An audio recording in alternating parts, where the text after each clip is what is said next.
Hoy está con nosotros la doctora Giselle Velarde, filósofa social, especialista en ética y política.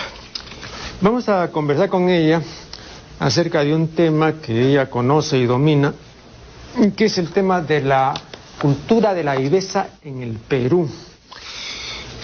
Revisando el diccionario de la Real Academia Española, esta dice, en relación con la acepción de viveza que nos interesa, ¿no?, que se trata de la agudeza, ¿no?, y la prontitud, ¿no?, para aprovecharse de todo, valiéndose de cualquier medio, bueno o malo.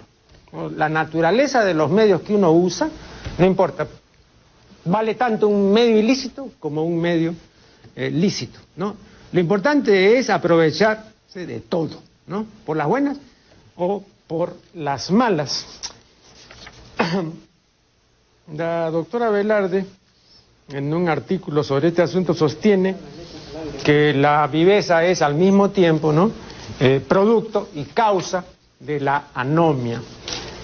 Y sobre la anomia se expresa como sigue, dice: la anomia alude al fenómeno que caracteriza a una sociedad cuando las reglas y normas de conducta que la rigen no son claras, cuando las conductas humanas no están guiadas por normas transparentes e impositivas y cuando los fines que persiguen son contradictorios. De alguna manera, si tuviésemos que decir que hay algo propio de los peruanos, nos sostendríamos que es la anomia. Bien, etimológicamente, ¿no?, anomia que sí, ausencia de ley, ausencia de norma, ¿no? Es etimológicamente, en un sentido más amplio, ¿no?, sería la falta, pues, de identidad, de propósito, ¿no?, la falta de solidaridad, de valores éticos en una sociedad, ¿no? Entonces, por eso le hago las siguientes dos preguntas a mi distinguida invitada, ¿no? En primer lugar, ¿qué entiende Giselle Velarde exactamente por anomia? Esta es una primera pregunta. Y la segunda, en una sociedad anómica como la nuestra, ¿qué sentido tendría, por ejemplo, la Constitución? Bueno, doctor Deneri, muchas gracias por invitarme.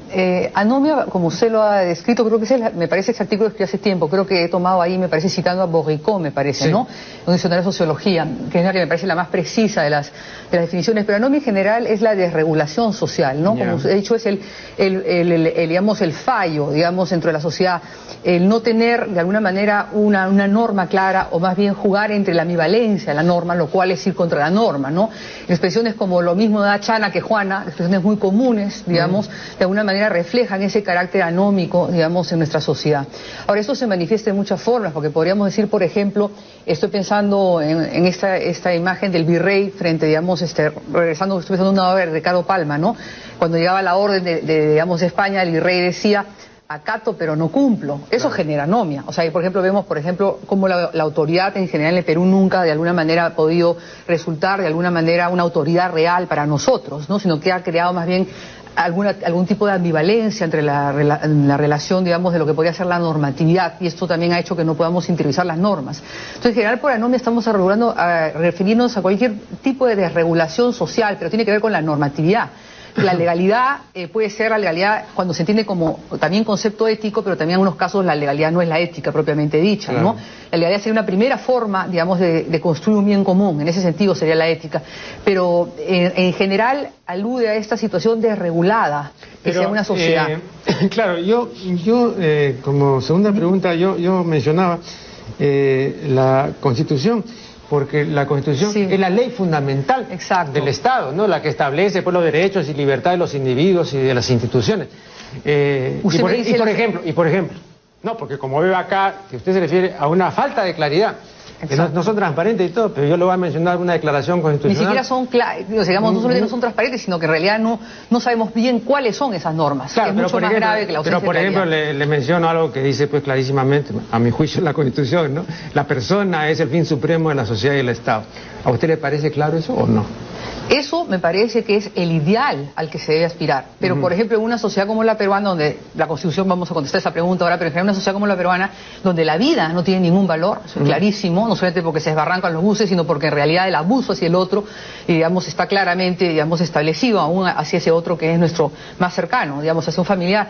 Digamos, en el caso del Perú eso es un ideal lejanísimo. Es decir, es claro para una sociedad que ha pasado por un proceso, digamos, de modernización en el sentido de una conciencia de los deberes y derechos, en ese sentido, para una sociedad donde ya hay ciudadanos. Ahí es claro un concepto como ese, pero no lo es para nosotros. Para eso, contestando su segunda pregunta, ¿no? Es decir, ¿qué lugar, me decía usted, tiene la Constitución en una sociedad anómica o como la nuestra? En realidad, es la Constitución para nosotros concretamente y para sociedades como la nuestra es básicamente formal. No es una Constitución real.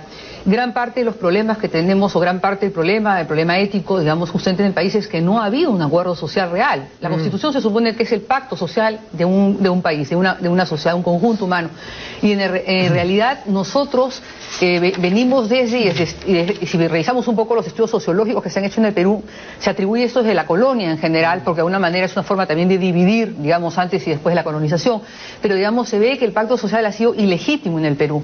Las autoridades nunca han sido vinculantes, las normas que han de alguna manera explicitado nunca han vinculado a la sociedad, la norma no se ha hecho hábito. La idea es que uno haga hábito de la norma, que uno interiorice la normatividad, ¿no? Entonces, bajo diversas modalidades que podemos explicar, es decir, digamos, nosotros no tenemos ni siquiera la conciencia de la necesidad de la norma, ¿no? Que eso es algo fundamental para que una sociedad pueda hacer un real pacto social.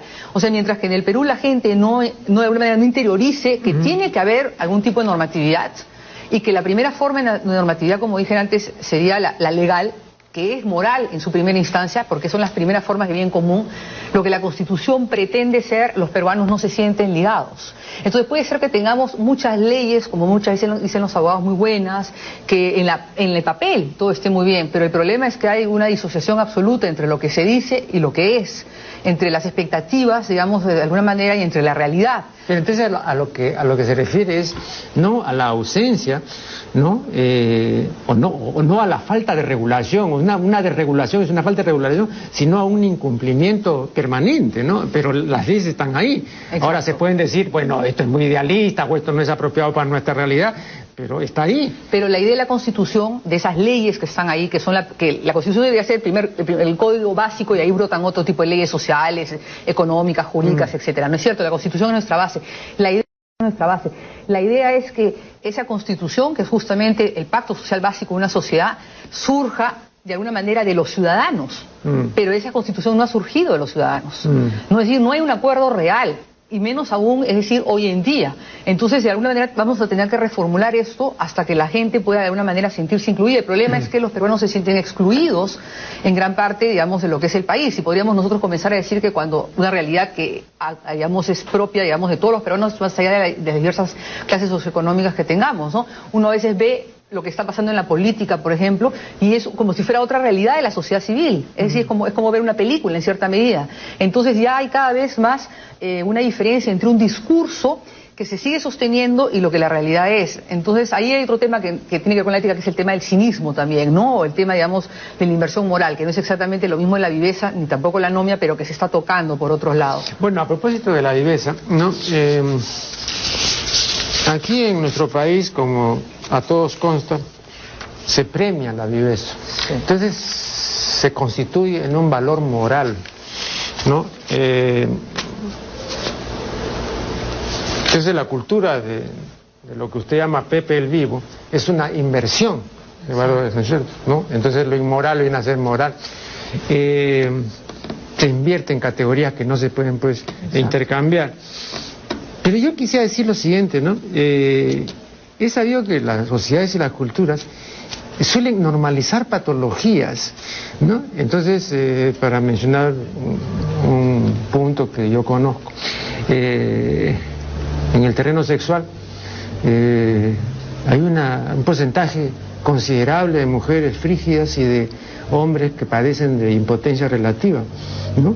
70-75% tranquilamente, ¿no?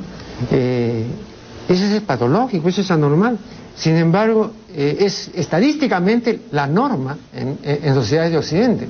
Entonces la sociedad acepta esa disfunción como una normalidad en esa sociedad. Entonces ya no es patológico, ¿no? Por eso digo yo, cosas como la viveza tampoco ya son anormales, ¿no? Ya se han constituido en la norma y en aquello que la gente ve que es lo que realmente pues gratifica o resulta pues con réditos, ¿no?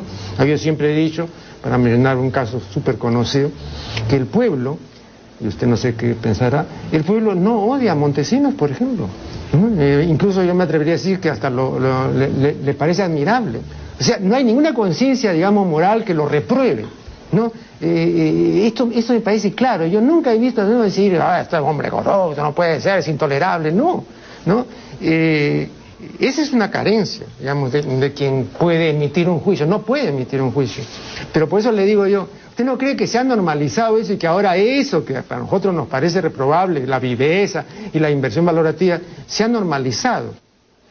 Tres ideas me parece muy importantes sobre lo que usted está diciendo. Primero, la comparación que usted hace con la mujer frígida, digamos, o con lo que es el estándar de lo normal en relación a la viveza, como comparación ilustrativa es buena, pero no funciona, a mi manera, como explicación de fondo. ¿Qué quiero decir con esto? Es decir, si bien se entiende perfectamente bien lo que usted dice, el tema, digamos, de la frigidez de la mujer o la sexualidad sigue otro tipo de criterios, de categorías, bajo lo que es la psicología, sobre todo el psicoanálisis, que me parece la rama más interesante, donde entran elementos como, por ejemplo, centrales como el inconsciente, cosa que una disciplina como la ética no toma en cuenta.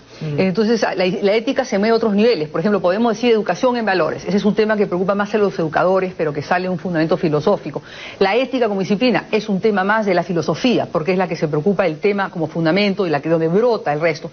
La ética, por ejemplo, del abogado, el abogado que dice que hay que moralizar, ese es el que cree en el sistema, no el que está construyendo la base, sino el que más bien va a hacer un código sobre lo que tiene. Entonces, fíjense, son de diversos niveles. Entonces, ya el introducir el inconsciente, que me parece interesantísimo, y por ahí va el tema de la conciencia moral también, digamos, eso no permite que la comparación a un nivel de fondo sea muy explícita. La ética como disciplina siempre está presuponiendo, para poder existir, porque la idea es un poco que el sentido de la ética es una vida con sentido, valga la redundancia, una vida buena, feliz, justa, digna, más allá de lo que la cultura establezca como definición de esos criterios, ¿no? Evidentemente esos criterios pueden cambiar. Lo que yo podría decir sobre su comentario es que de repente, por ejemplo, cosas que en otra época se consideraron felices, estoy pensando en un extremo, en la época griega, por ejemplo, la prioridad era la de la polis y de la sociedad, no el individuo. Hoy en día eso para nosotros no puede ser sinónimo de vida buena y feliz. Nadie aceptaría eso, somos herederos de un individualismo moderno. Entonces ahí sí, la comparación, digamos, se da cuenta, es mucho más, digamos, equilibrada. Ahora, un ratito, sobre el tema, digamos, de la conciencia moral, me parece un punto muy importante. Usted está señalando que no ve conciencia moral. Ese es el problema en el Perú. El Vivo lo que ha hecho es, como no hemos tenido nunca ética en el país, me refiero como preocupación política, educativa, a nivel de universidades, colegios, a nivel de la familia, y la ética se ha vinculado básicamente de una forma memorística o impositiva por la tradición familiar, por la escuela, por la iglesia. Nosotros lo que estamos haciendo es heredar, digamos, categorías que además no se han hecho reflexivas en cada individuo. Entonces la gente repite valores que cada vez más son disfuncionales o que de alguna manera no ven por qué se tienen que aplicar a la realidad. No solamente la realidad nacional, sino también es un problema ya occidental este tema, ¿no? Digamos, ya se vuelve un problema, digamos, epocal. Entonces, no ha habido real conciencia moral. La conciencia moral se puede de alguna manera, para no abarcar mucho el tema, y digamos... No, más bien, yo le pediría para hacer un intermedio, sí. ¿No? Como estamos dialogando con la doctora Giselle Velarde, me ha pedido que una precisión respecto a la conciencia moral. Cortamos un poco ese tema. Sí. Quizás un par de cosas que se podrían decir. ¿Cómo se crea una conciencia moral? Digamos que ese es un tema central, ya que los peruanos en general, más allá de que algunos individuos lo tengan, no tenemos una conciencia moral. Una conciencia moral es lo que nos permite saber cómo debemos comportarnos, si debemos hacer esto o lo otro. Es decir, nos permite de alguna manera, una persona que tiene conciencia moral es una persona que tiene conflictos éticos, que se plantea, digamos, las situaciones de lo que motiva su acción y las implicancias de su acción. Es decir, que tiene algún tipo de conflicto. Si los peruanos no tenemos conflictos éticos, sobre todo cuando actuamos de manera viva, que actuamos guiados por el instinto de autopreservación, por la inmediatez, por el cortoplacismo, que es una actitud prereflexiva, no hay ética. No puede haber ética, es un estado previo a la ética. O sea, el país se mueve... Para usted creo que es fundamental, porque lo he visto más de una vez citado, que no exista en una conciencia ética auténtica el elemento de manipulación.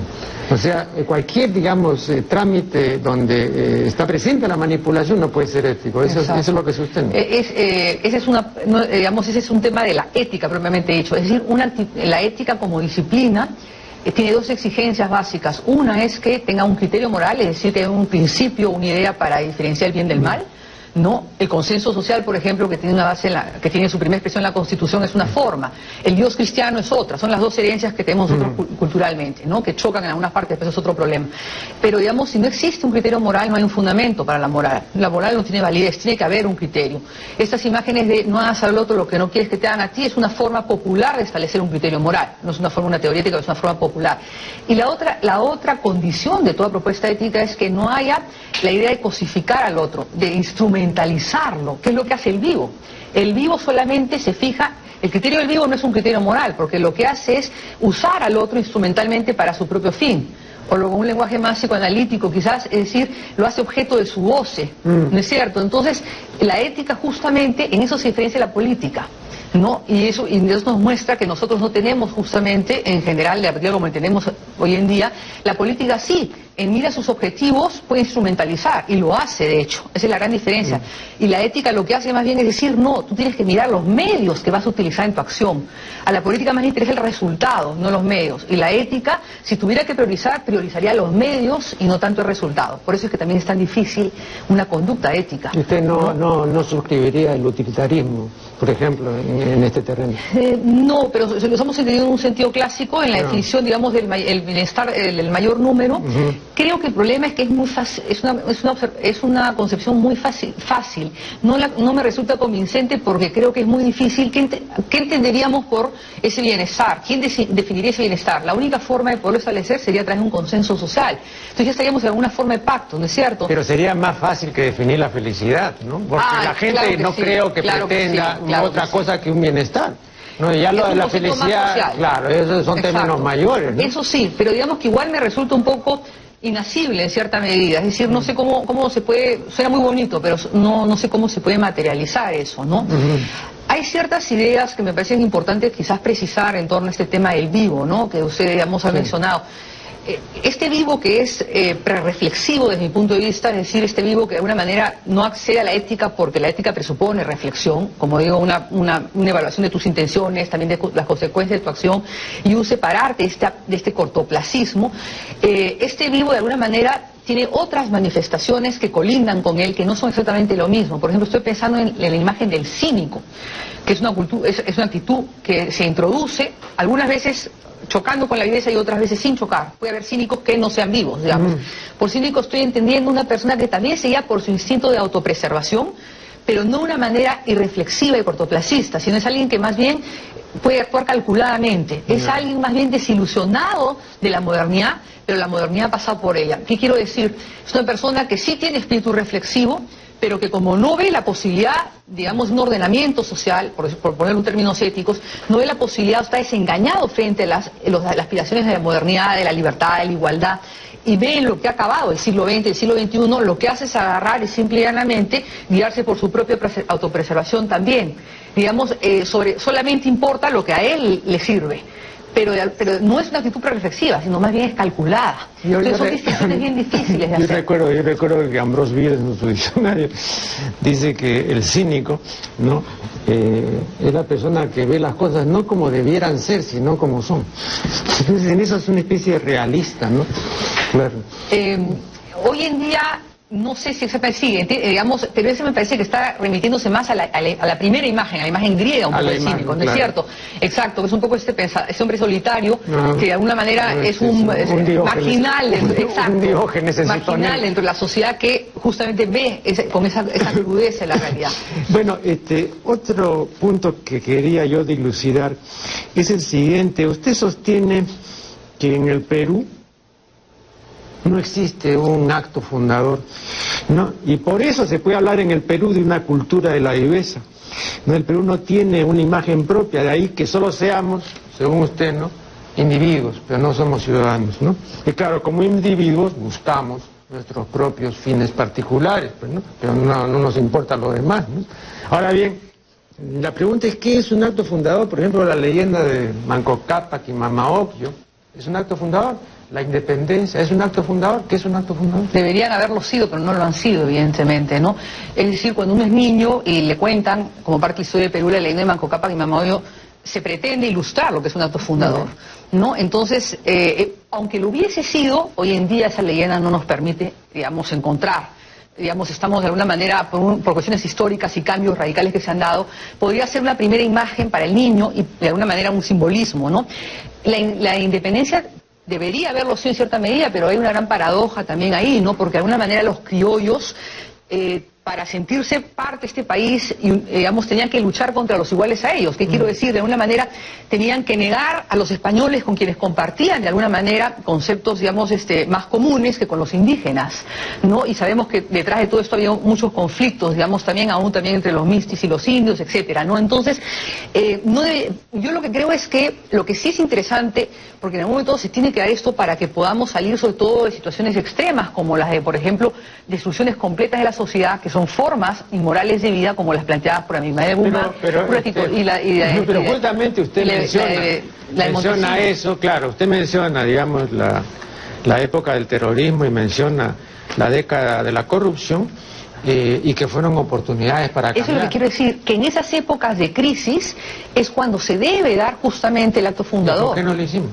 Porque el país no estaba preparado. ¿Pero cuándo va a estar preparado? Pues eso es que efectivamente, mientras que el Perú, de alguna manera, cuando hablo de que el peruano es individuo y no ciudadano, me refiero a que es individuo en el sentido, digamos, de un ser prereflexivo, porque el individuo en el sentido de hacerse individuo separándose de lo gregario, ese es un individuo, digamos, con conciencia, su libertad de ciudadano, además. Claro. Hay que diferenciar la calidad del individuo, digamos, ¿no? Me refiero a este individuo hobbesiano, un poco prereflexivo, que simplemente vive en un estado natural y que busca de alguna manera su satisfacción, ¿no? Entonces, a eso me refiero. Ahora, cómo la gente se va dando cuenta, cómo se han hecho los grandes. Una de las formas es justamente diciéndolo, porque la mayor parte de las personas quizás no lo sepa. Entonces, las oportunidades que se pierden y que de alguna manera en el país van a seguir habiendo ese tipo de situaciones, digamos, inmorales, radicales y, digamos, situaciones de desregulación traumáticas, desde un lenguaje más psicoanalista, ¿no? Psicoanalítico, digamos, se van a seguir produciendo en tanto la sociedad no esté preparada para ejercer un cambio. Pero, ¿cómo se produce? La persona tiene que de alguna manera hacerse adulta, tiene que hacerse autónoma, tiene que decidir hacerse responsable de su situación. Y eso es lo que los peruanos no mostramos todavía ser capaces de. Ahí hay un elemento religioso bien fuerte, ¿no? Porque digamos, la imagen de depositar la autoridad en otro y hacer hacia otro un padre y un creador dentro de nuestra herencia cultural occidental, en la parte occidental, debilita la posibilidad de la formación de una actitud, de una autonomía y esta imagen de la responsabilidad. Pero, perdón, yo he podido observar... El autoritarismo también, ¿no? He podido observar que toda alteración, que toda corrupción, que lo bajo, ¿no? Que la degradación tienen un tremendo poder adictivo, ¿no? Y entonces uno se pregunta, bueno, efectivamente existe todo esto, que por muchísimas razones es indeseable, y sin embargo...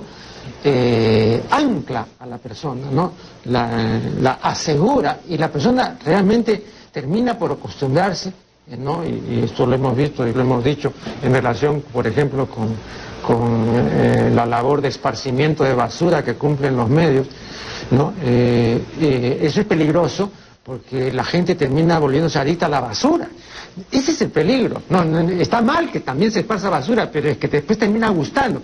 Igual, esta degradación que la filósofa Giselle la vea, ¿no? Como estudiosa y como investigadora, y reflexiona muy bien, pero ella no está en esa degradación, entonces puede verlo de fuera, pero el que está no puede verlo.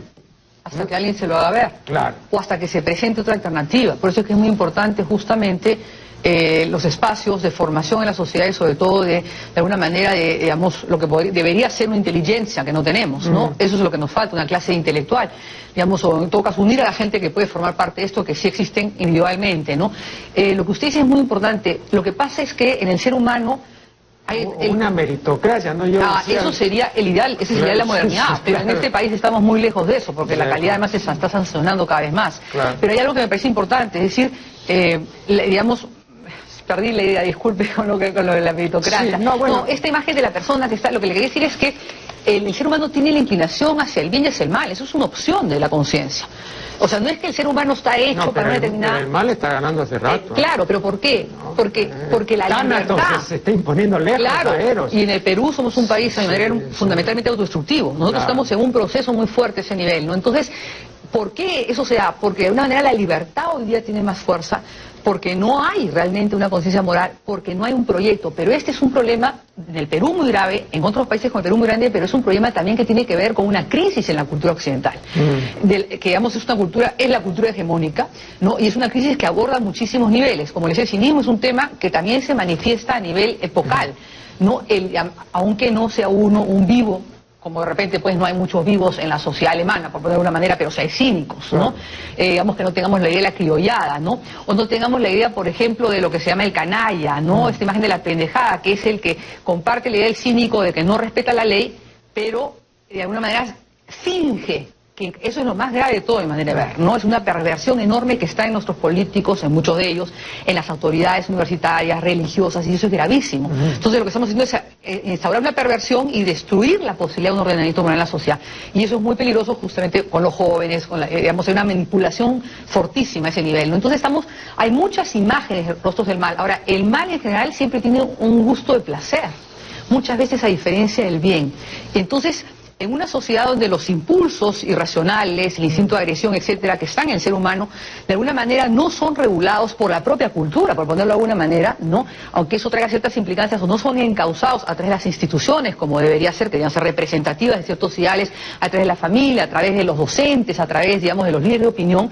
Lo que va ocurriendo es que, lógicamente, ¿no? Lo que usted plantea en términos de Eros y Tánatos se va comiendo de alguna manera todo. Entonces, efectivamente, creo que eso es totalmente cierto. Estamos ante un proceso de autodestrucción un poco social como país, ¿no?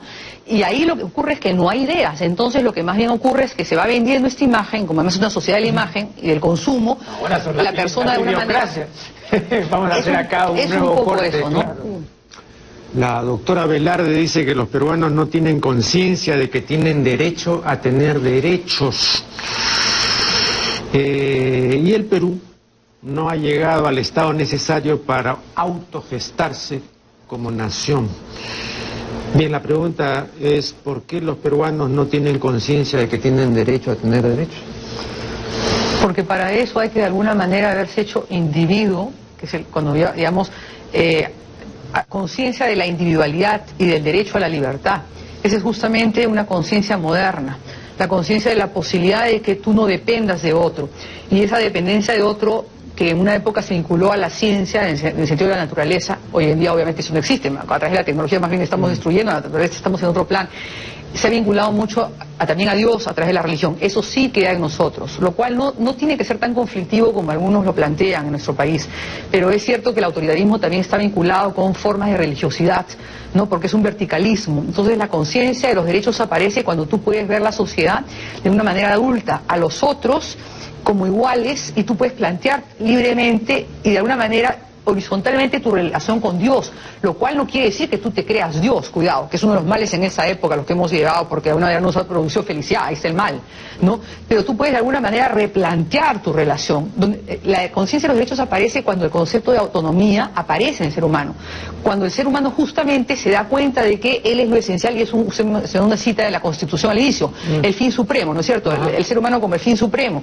En ese momento se puede gestar una cita así, digamos, entonces, y entenderle en el buen sentido. ¿Usted no cree que también es cultural? Por ejemplo, esa declaración sería... Y también frente al otro y ante la norma, eso le vamos a olvidar algo muy importante, claro. Es decir, cuando tu relación, con la autoridad, o con la supuesta autoridad, o con el otro, con tus padres, con tu amigo, con tu esposo, con tu patrón, aunque ellos sigan siendo, aunque el patrón siga estando sobre ti, no es una relación de dependencia donde tú estás recibiendo pasivamente, donde tú estás verticalmente agachado y lo que te cae. No, sino cuando tú tienes realmente conciencia de tu individualidad, de un ser libre, pensante, autónomo, creativo. Ahí comienza la conciencia de los derechos. Pero ¿usted no cree que eso también es cultural? Porque vea, eso no sería comprensible en el Islam. Si usted dice en el Islam el individuo es el fin supremo, eso es inconcebible para él. Eso es occidental, eso claro. Efectivamente. Eso de alguna manera una cosmovisión heredada de Occidente, ¿no? Que es la que ha regido de alguna manera la ética como disciplina. Eso no excluye, por ejemplo, dentro del mundo andino, que yo no soy una conocedora en el tema, pero digamos obviamente hay otras concepciones respecto a la religiosidad, eso todos lo sabemos, y pueden haber otras concepciones sobre digamos, la importancia, digamos, del individuo en relación a la comunidad, pero esta es una herencia occidental, efectivamente. El mundo oriental no se mueve bajo esas categorías. No, ahora yo le quisiera someter a su consideración un hallazgo de la Escuela de Teología Contemporánea, entre otras cosas, ¿no? Porque de la Escuela, perdón, de Teología etológica. No, la etología nos ha enseñado muchas cosas. Y una de las cosas que nos ha enseñado es que el ejercicio del poder no es aprendido en el hombre.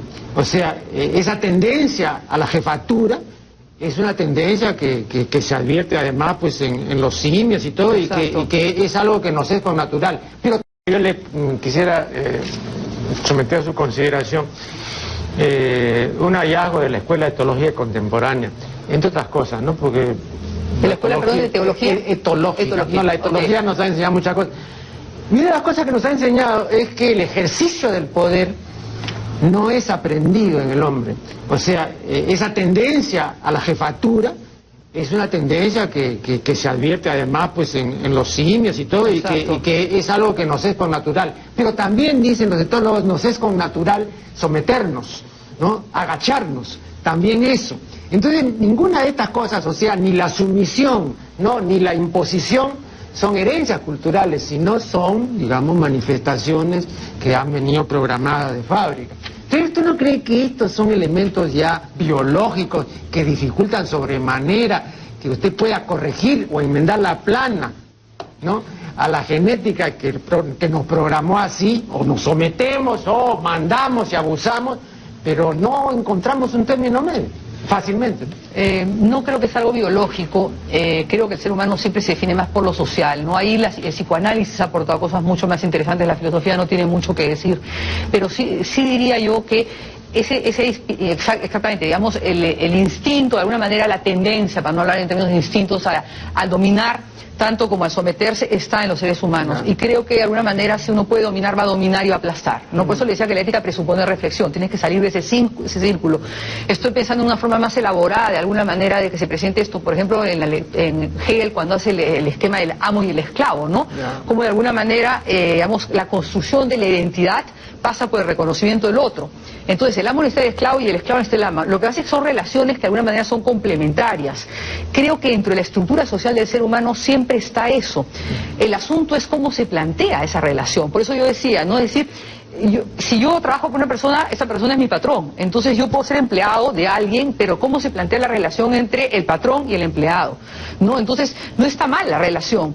No está mal de alguna manera la dependencia del padre, la necesidad de ayuda a otra persona. Lo que de alguna manera la ética pide es que esa relación tenga que la relación sea responsable, sea lo más simétrica posible, tenga un cuidado del otro, la solidaridad, etcétera, ¿se da cuenta? Entonces, la relación siempre se va a plantear. Es más, hay una imagen bien interesante en Hannah Arendt, ahorita se me está viendo en la cabeza, en Los orígenes del totalitarismo, cuando ella explica en el primer tomo la cuestión, digamos, el antisemitismo, en el primer tomo, la cuestión contra los judíos. Ella dice que los judíos fueron detestados, una de las razones, digamos, fundamentales era porque eran bichos como parásitos sociales, debido a que, debido al dinero y al hecho de que no se comprometían en empresas, sino eran prestamistas del Estado, la sociedad, es decir, el carácter social del ser humano, no solamente a nivel, digamos, individuos de una sociedad, rechazaba el que no entraban en relaciones con el otro. Es decir, podían estar un poco libres, de alguna manera. Entonces no era que lo hayan hecho bien o mal, sino el hecho estaba en que, de alguna manera, hasta se prefería relaciones de explotación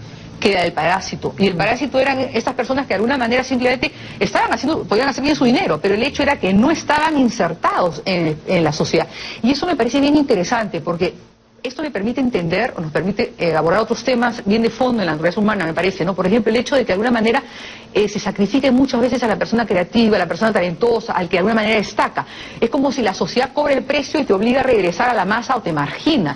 Es como si de alguna manera en la lucha de la construcción de la identidad, en la lucha de construcción de lo que es la vida social, tenemos que pasar por este tipo de relaciones de amo y esclavo a diversos momentos. Lo que pasa es que, claro, eso no excluye que haya una lucha, digamos, en el sentido de ideales por la igualdad, que nunca van a ser ideales literales, porque nunca va a ser igual un rico que un pobre, ni un culto, de alguna cultura es un mal ejemplo, pero un bruto frente a un inteligente, un bello frente a, aunque sean conceptos culturales, definidos culturalmente, la belleza frente a la fealdad, etcétera, ¿no?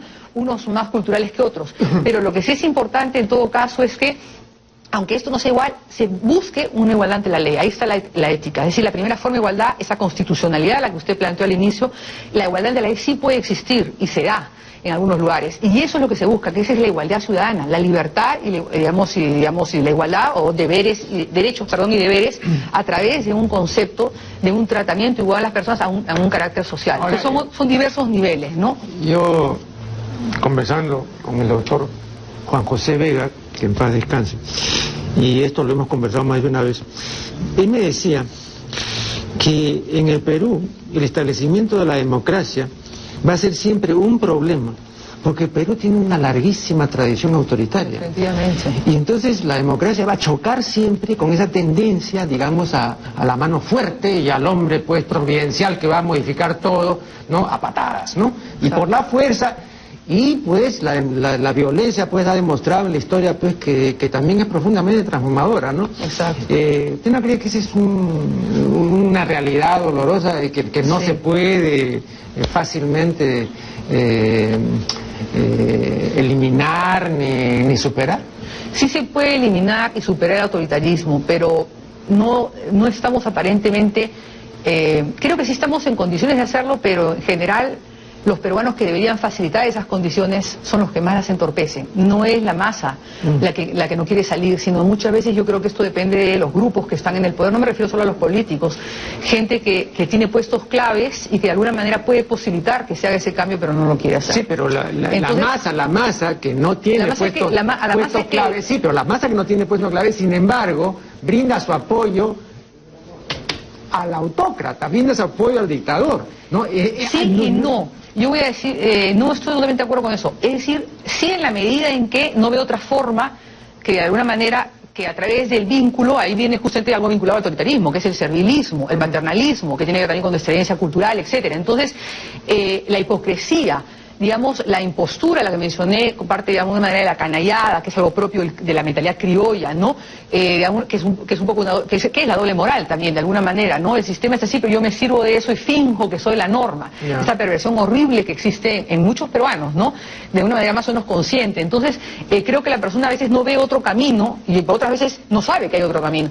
Pero también creo que cuando hay de alguna manera un acto que rompe con eso, y lo he podido experimentar, lo he podido ver en otras personas, la gente se levanta. Lo que pasa es que hay algo que falla en nuestro país, no hay un liderazgo social.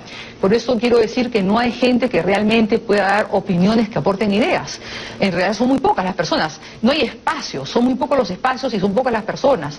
Y muchas veces esas personas que existen se van del país porque no pueden trabajar, o se van del país porque se cansaron de alguna manera que no se les pague, entonces, o que se les pague muy poco, etcétera. Entonces, ese grupo que siempre es pequeño en todas las sociedades, no es que las sociedades un día se ilustraron, de alguna manera se volvieron autónomas porque un día ¡pac!, todos cambiaron de chip, no es eso, no es cierto, es un proceso de cambio social que se tiene que dar, pero en el Perú lamentablemente parece que cada vez más lo que mueve, lo que motiva el actuar de las personas, no solamente no es algo ético, sino está vinculado por cosas muy instintivas como la envidia, por ejemplo, de alguna manera el resentimiento y la mediocridad que va creciendo a varios niveles.